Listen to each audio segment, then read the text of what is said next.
Forum. Let's also welcome back Dr. Richard Land, the president of the Southern Evangelical Seminary. Dr. Land Skyping in this morning from the Queen City of North Carolina, Charlotte.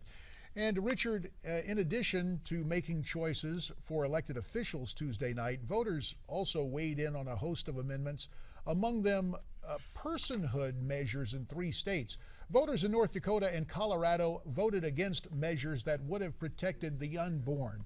Are you disappointed in seeing those defeats? I am. I'm very disappointed, particularly in South Dakota. I'm not all that surprised by Colorado, but I'm disappointed by South Dakota.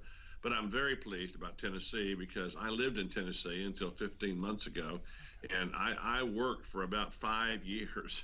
Let me tell you, Tennessee made it very difficult to amend their state constitution. It's one of the most difficult to amend in the United States, and it takes a several-year process. And Planned Parenthood poured millions and millions of dollars into Tennessee, and they still were not able to prevail. So I draw real encouragement from that. But, you know, different parts of our country have very different ideas about some of these issues. And mindful of that, some other issues in terms of personal conduct and what people use recreationally and otherwise. I'm speaking of marijuana. If memory serves, I believe Oregon joined Washington State and Colorado with a move toward recreational use of pot. Florida, on the other hand, turned down medicinal marijuana, and there's a curious situation in the District of Columbia. The voters in D.C.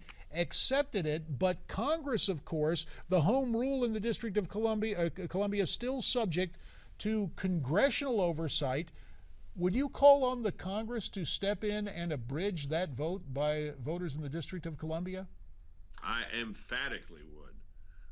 This marijuana thing is one of the greatest bills of goods being sold to the American people, and already they're having huge repercussions in California. Just anybody, just go and Google and look at brain scans of people who smoke marijuana regularly. Their brains look painfully disturbed, painfully damaged. Marijuana damages your brain.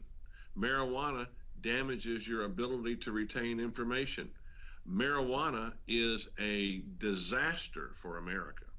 And it is up to the American people to fight back against people who are doing this purely. Most of the people that are doing this are doing it purely for a profit motive. And marijuana, you know, this is not your grandfather's marijuana. It's not even your father's marijuana. This is super duper marijuana.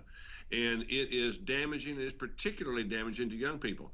Now, I don't know about you, JD, but, you know, I went to an Ivy League school in the late 60s, and I know people who smoke marijuana. And let me tell you what, when you're having a conversation with them, you can tell who's been smoking marijuana over a period of time and who hasn't been.